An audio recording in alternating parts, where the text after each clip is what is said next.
आपने कभी सोचा है जो बिहार कभी अपनी समृद्धि, सभ्यता और संस्कृति के लिए जाना जाता था, जो आर्थिक तौर पर कभी बहुत समृद्ध हुआ करता था, वह धरती आज गरीबी की मार क्यों झेल रही है? एक समय था जब यहाँ मगध साम्राज्य का जलवा हुआ करता था। नालंदा विश्वविद्यालय दुनिया में ज्ञान का दीप जलाता था। आज वही बिहार भारत में सबसे पिछड़ा राज्य कैसे बन गया? इसमें कोई दो राय नहीं है कि पिछले करीब 2.5 दशकों में बिहार ने फिर से करवट बदलनी शुरू कर दी है। क्या आप जानते हैं बिहार की आर्थिक यात्रा एक खामोश क्रांति बन चुका है? आज हम आपको बताएंगे एक ऐसी कहानी जो लाइमलाइट मीडिया में भले नहीं हो, लेकिन संख्याएं अब बोलने लगी हैं, संस्थाएं बोलने लगी, मगर पिछड़ापन अभी भी बरकरार है। यह सभी कुछ कैसे हुआ, कब हुआ, आप जानेंगे तो चौंक जाएंगे। आप अंत तक हमारे साथ बने रहिए ताकि पूरी जानकारी आप तक पहुंच सके।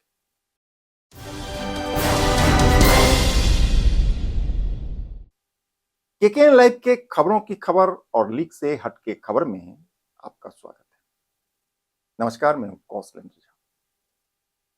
बिहार के इस कहानी का आगाज होता है आजादी के तुरंत बाद, यानी स्वतंत्रता के बाद।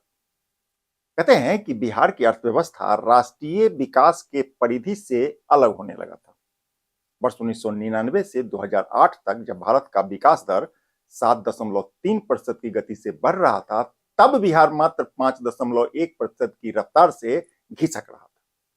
यह केवल एक संख्या नहीं थी, बल्कि यह एक पूरे पीढ़ी का पलायन था। दिल्ली, मुंबई, बेंगलुरु, यह वो दौर था जब बिहार से पलायन शुरू हो चुका था। कहते हैं कि 2000 आते आते बिहार आर्थिक मोर्चे पर टूटने लगा, कमजोर हो गया।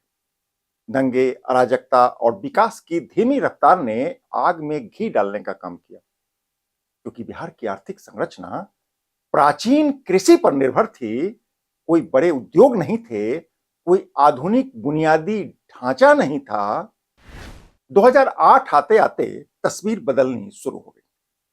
2008-2009 के बीच बिहार की विकास दर में एक बहुत बड़ा उछाल आया। 5.1% की मंथर गति से चलने वाला बिहार की आर्थिक विकास दर अब बढ़कर 11.3% हो गई। यह केवल तेजी नहीं है, जानकार मानते हैं कि यह देश में दूसरी सबसे तेजी से बढ़ती अर्थव्यवस्था है। विकास का यह रफ्तार गुजरात से मात्र 0.02% ही पीछे है। कहते हैं कि बिहार आज देश के चौथा सबसे तेजी से विकास करने वाला राज्य बन गया। दूसरी ओर बिहार की कानून व्यवस्था को पटरी पर लाने का दावा हुआ। बिहार में सड़कें बनी, कारखाना खोलने की दिशा में प्रयास हुआ और शिक्षा के क्षेत्र में भी सुधार का दावा किया गया। इसका दूरगामी असर हुआ। बिहार आर्थिक मोर्चे पर अब तेजी से आगे बढ़ने लगा। यह बदलाव रातों रात नहीं हुआ, बल्कि यह संगठित प्रयास का परिणाम था। हालांकि विधि व्यवस्था के क्षेत्र में अभी और भी सुधार की दरकार से इनकार नहीं किया जा सकता। 2020 से 2025 के कालखंड पर गौर करें तो बिहार की जीएसडीपी 4 लाख करोड़ से बढ़कर 5.3 लाख करोड़ हो गई। मतलब यह वृद्धि दर करीब 33% की है। यह केवल संख्या नहीं, यह सेवा क्षेत्र में 8.9%, निर्माण क्षेत्र में करीब 11% और परिवहन संचार के क्षेत्र में करीब 13% की वृद्धि को खुद में समाहित किया हुआ है। इसमें कोई दो राय नहीं है कि बिहार अब तेजी से बढ़ रहा है। इसकी अर्थव्यवस्था बहुआयामी हो रही है। राजकोषीय घाटा 6.2% से घटकर 2.9% रह गया है। लेकिन जब इसके दूसरे पहलू पर गौर किया तो माथा ठनक गया। अध्ययन से पता चला कि बिहार के नागरिकों की औसत आय करीब 66,828 रुपए की है। यह भारत में सबसे कम, जी हाँ, सबसे कम। ओडिशा या मध्य प्रदेश से इसकी तुलना करें तो यह करीब 2.5 गुना कम है। हरियाणा की तुलना में 5.5 गुना और गोवा जैसे छोटे राज्यों की तुलना में भी 9.85 गुना कम है। इसको विडंबना नहीं तो और क्या समझे।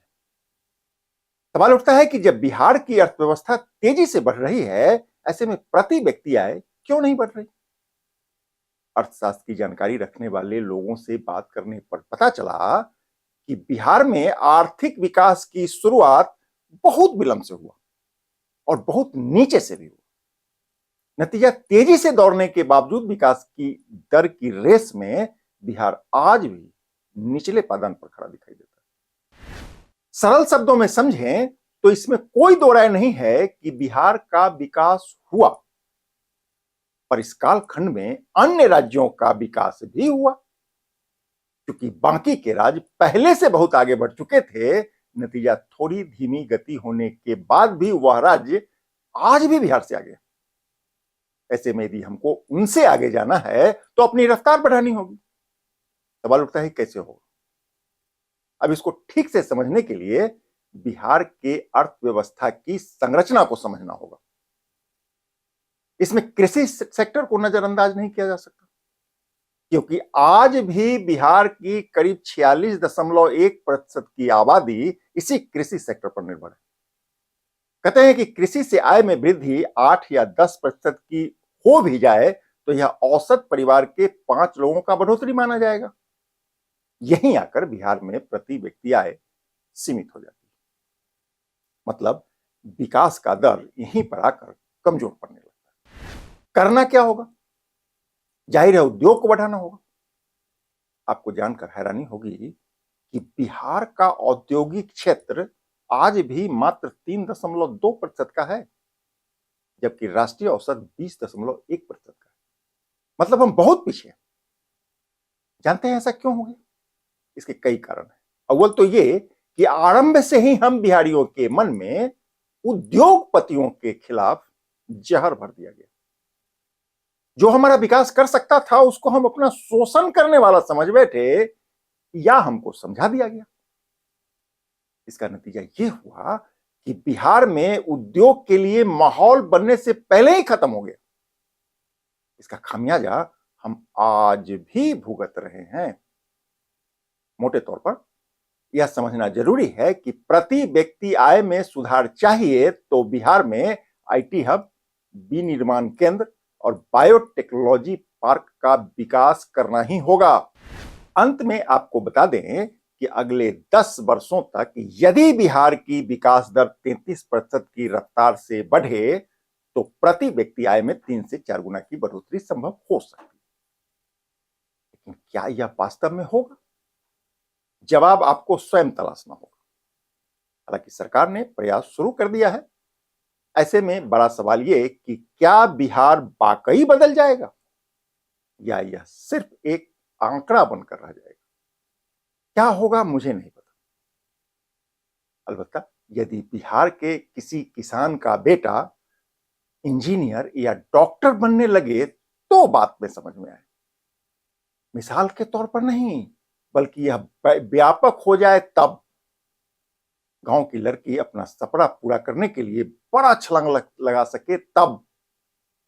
हम पहले ही बता चुके हैं कि यह मिसाल के तौर पर नहीं चाहिए, क्योंकि ऐसे मिसाल तो आज भी मौजूद है।